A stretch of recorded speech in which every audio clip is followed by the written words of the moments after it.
You're wanting to run an efficient salon, but the communication is shoddy. How in the world can we fix this? Well, I'm Jeannie Lee with Jeannie Lee Salon Education, and I got a few tips that might help get things rolling in the right direction. In the beginning, we need to make sure that we establish really good communication, and we talk about that in some other videos if you want to check those out after this one, of course. But when we're looking at our business, we need to understand that we're one big team, one big happy family, but we have different divisions. Our job descriptions are different, so some things can be addressed with the whole team, and some things are going to need to be addressed more individually depending on what your job is in the salon. So if we're looking at our stylist, oftentimes our stylists feel that whether you're a commission salon or a booth rental salon, that they only do their work behind the chair. And that is the wrong mentality. And as the salon owner, you need to try to see if you can flip that. We need to understand no matter what position we're holding, we are a team. Everything that we do helps the other person be successful, and that helps us be successful. So first off, communicating with your potential stylist, the team environment that you have is going to be very important to set that off in the beginning of your relationship with the stylist. If you have a stylist that's been there for a long time and they're used to doing things their way, they're not used to doing the whole team effort kind of thing, then you would really benefit to have a meeting with them and let them know, hey, I understand how business has run before, but we're trying to improve and get better, and we want your world and your customers to feel the difference. We want you to feel the difference. Our whole environment, we want it to change for the better, and so therefore we're implementing some new procedures. Just by communicating that to them can get them really excited and pumped up for this new phase of business. If this is a brand new hire, letting them know in the hiring phase that we have a kind of a team atmosphere. And so when one person is successful, that helps somebody else be successful. And then what they do helps us. So together we elevate the entire salon and it benefits everyone. So communicating that with them in the beginning is huge. So what you're doing is you're going to lay out very specifically what you expect. What is it that you're looking to see in that stylist? So one of the things that we do every week here at our salon is you are responsible at the end of your work week to roll up your cords, to clean up your station. We did not do that in the beginning. We didn't do it for years, actually. And it got to be really difficult on the cleanup crew from having to pick up cords and just the messiness around a station. So as booth renters, and even if you're a commissioned salon, it's your responsibility to take care of your space. Just like if you're in a neighborhood, there's a reason why we have homeowners associations. It's to help make sure that the whole neighborhood stays good. We need your grass cut so that the property values stay good. The same exact principle applies here in the salon. We need you to keep your station nice and neat. I understand people are creatives and we can get really messy and all that. But if you leave your station that way, it is going to look bad on the entire salon. Making sure that at the end of your work week, you clean up all of your tools, your cords, wrap up things that don't need to be out, wipe your station down, clean off your chairs, any kind of accidental lightener that has fallen on the floor. Make sure that each stylist understands that they are responsible. If that needs to be put on a card so that they know specifically these are the tasks. Sometimes people can get it when you say, we need you to clean your station before you leave. And some people don't. Some people say, well, I picked up my towels. So you do whatever works for your salon, but making sure that what you expect of them has been communicated in a way that they can understand it and retain it. Another thing, when the stylist is hired or is brought onto your team, if you have chores that you like everyone on the team, whether you're a stylist, shampoo tech, receptionist, nail tech, if you have specific chores that you like each person to do, make sure that they understand what the chore is and when it needs to be done. Give them the expectations so that they know what to live up to and what they're trying to achieve. We just clean the place. We just all work together. Well, you may have Super Susie over here who loves to work overtime and she wants to do great for everybody. And then you've got Lazy Lulu on the other side who's going to sit around and wait for Susie to get it. That's not really fair. It'll work for a little bit, but after a while, Susie's going to get ill. She's going to feel like she's trying to pull the whole load. So establishing and communicating with them, the reason why we have teamwork to keep the whole place good. It's good for everybody. And this is what I expect of you. This is the day that I think it needs to be done. And this way, the entire salon is able to depend on each other. So being clear about what you expect and making sure that you communicate it in a way that they get it and are able to attain those expectations. Some of the ways that you can make sure that you're communicating those expectations: number one, talk it when they're hired. Talk it during the week. You can even talk it to your clients, and that sort of establishes for everyone that hears it within earshot that we do work together as a team. So it reiterates to your team, what they are expected to do, what you're expecting of them. It's just a normal part of the culture and the environment that you have. So repeatedly saying it, communicating when they're hired. Another thing is when they are onboarded, you have like a manual that explicitly writes everything out. Some people do, some people don't. Not every salon owner is heavy on doing that type of bookwork and getting it printed. It can be costly, it can be very time consuming. If you are a salon owner that's not like that and you don't want to do that, that's totally fine. What you can do though is in your break room, most have a dry erase board. So you can put a dry erase board up, you can put announcements or notes, and then just every once in a while jot on there, don't forget to clean your stations at the end of your work week. Don't forget to roll up your cords. Friendly reminders, you can write those out and you don't necessarily have to go to someone one-on-one. It can be just the reminder that they need to make sure that they are able to meet your expectations. Communication in whatever way that might help your team perform what you're looking for. Writing it on an announcement board, dry erase board in the kitchen, in the break room. Don't forget, wrap your cords up.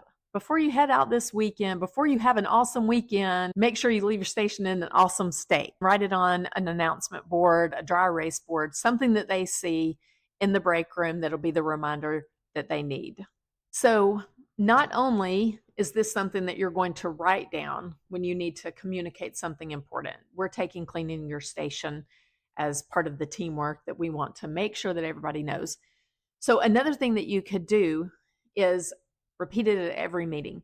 So anytime you get together, if we're getting together to talk about color or a new color line that we're trying to pick up or whatever the reason for your get together is, take a couple of minutes at the beginning to go over the common information that needs to go out, whether you're a stylist or a support staff, whatever you're needing to meet about. Take that opportunity at the very beginning to just say, before we get into our new color line, let's take just a second to do a few house notes.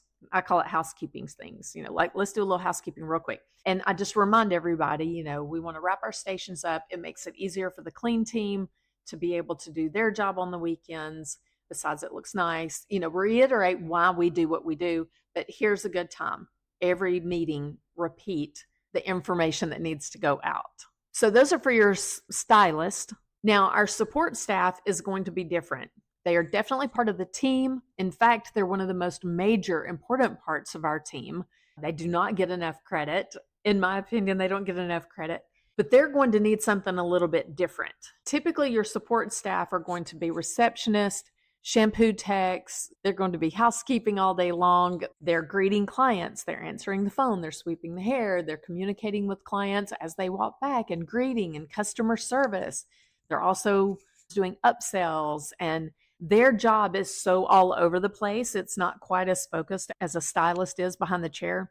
So their communication is going to be harder because there's so many little things that you might need to discuss with them. Some of the ways that you can do that to try to make communication efficient and help the salon to run efficiently is do the same things. We're going to tell them when they hire. We're going to let them know what all is expected of them. And I promise once you get going, it'll start to be second nature and you'll be able to get it in no time. But you want to let them know up front so that they are not wanting to walk out on the first busy day when 10 people are calling their names and the phone's ringing and clients are coming in and, all the things. So you want to give them an idea There will be days that we have a lot going on, but these are the things that I expect of this job position. That's going to be sweeping, answering the phone, and let them know it may be overwhelming, but you want to give them the opportunity to say, yes, I think I can handle this, or no, I don't think I can handle this. So give them the respect and the opportunity to hear what the job entails so nobody will be caught off guard. Okay, if something changes, suppose when they were hired, we have these certain procedures in place, but now we've decided to implement something new. Make sure that you stop, that you have a one-on-one with them and let them know this is what we've been doing and this is what we're planning to do going forward because we really think it'll be better for our team and for the salon overall. What are your thoughts? Give them a chance to communicate with you what they think about it because they may think of something that you haven't. But you go back and you communicate with them verbally. Let them know what the new updated procedures are. When running an efficient business, communication is huge. It will fail without good communication, or you'll just have a horribly lousy work environment. We want to have a really great place that we enjoy going to work. So making sure that you've kept everybody up to date, everybody in the loop, so that everybody's on the same page. If you see your salon coordinator, shampoo assistant, shampoo tech, whatever you want to call them, if you see them do something good, make sure that you encourage them in the things that they're doing good. If you see them or you hear them answer a telephone call and you can tell that it's a difficult client or it was a challenging conversation and you feel like they handled it well, make sure that you tell them, encourage them, hey, I heard how you talked to that client. That was wonderful. If you need to do some direction and correction, do that, but encourage the things that you heard them do correctly. This is going to make them trust you a lot more so that they can come to you when there is a problem. We're wanting things to run more efficiently. We need communication that's good. Notice and take a second to stop and tell them something that they've done good. It's going to encourage them to want to continue doing good. And it's also going to make them feel comfortable to be able to tell you when something's not going good because they know you're paying attention and that you care. If you see a difficult client making things uncomfortable at the front desk, but your team is handling it well, trying to diffuse the situation, trying to see how they can come to a great resolution, make sure that you applaud them, that you encourage them, let them know that they are seen and that what you've done represented our business well. Let them know that their attitude did not go unnoticed. You do the best you can for a client. They're going to get their own perspective. But as far as what our team does, let them know that you recognize you represented our team well. Applaud them any chance that you get. And that's going to help things run a lot more efficiently in our communication because the person who is on the front lines in that moment is feeling like they've got my back. It's definitely going to make for a more smoothly running machine. So as we talked a little bit about earlier, your salon may have some type of onboarding where they give a manual of how your salon runs, what the tasks are, what's expected of everybody when certain bills are due, how all the procedures that you may have. You may want to have one of those. If you don't, so what we've done is we have tasks, like daily tasks. So I'll just kind of show you real quick. So what it is I think it's like 1, 2, 3, 3.5 pages. And I keep this in different spots in the salon. So we have one that stays at the front desk, and then we can have one in the kitchen so they can look at it. But this is specifically bullet points for our support staff. That way, suppose the salon is running smoothly. We have bullet points in here so that they can go back.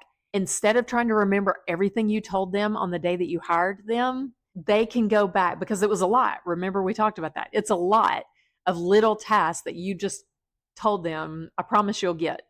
Well, here's the moment where they've done all the little things. So what else can I do? What can this person be doing during this downtime? Everybody's handled all the clients where they need to be. Nobody's walking in for another 20 minutes or whatever. What can they do? The quick jots of tasks.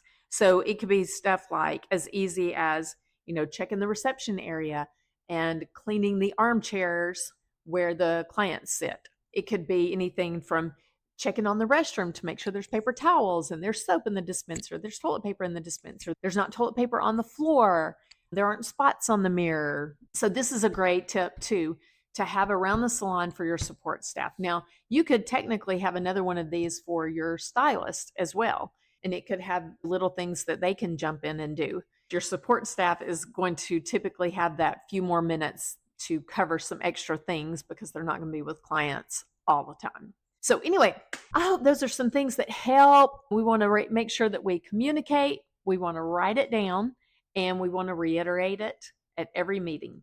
Want to reiterate it at the meetings. You can do it during the workday. You want to make sure that you're talking it with them, whether that be at a meeting or a one-on-one. So we want our place, our salon, to run very smoothly and efficiently, and communication is the way to go. So there you go. Write down in the comments below if any of this resonated with you, or if you've got some things that your salon does, because I'm always open. I love to hear what other salons are doing to help run things smoothly. So anyway, I hope that will leave you feeling better about your salon coming up this week. And let me know if you got any questions or any ideas you'd have for new videos. I'm Jenny Lee with Jenny Lee Salon Education, and we'll check you later.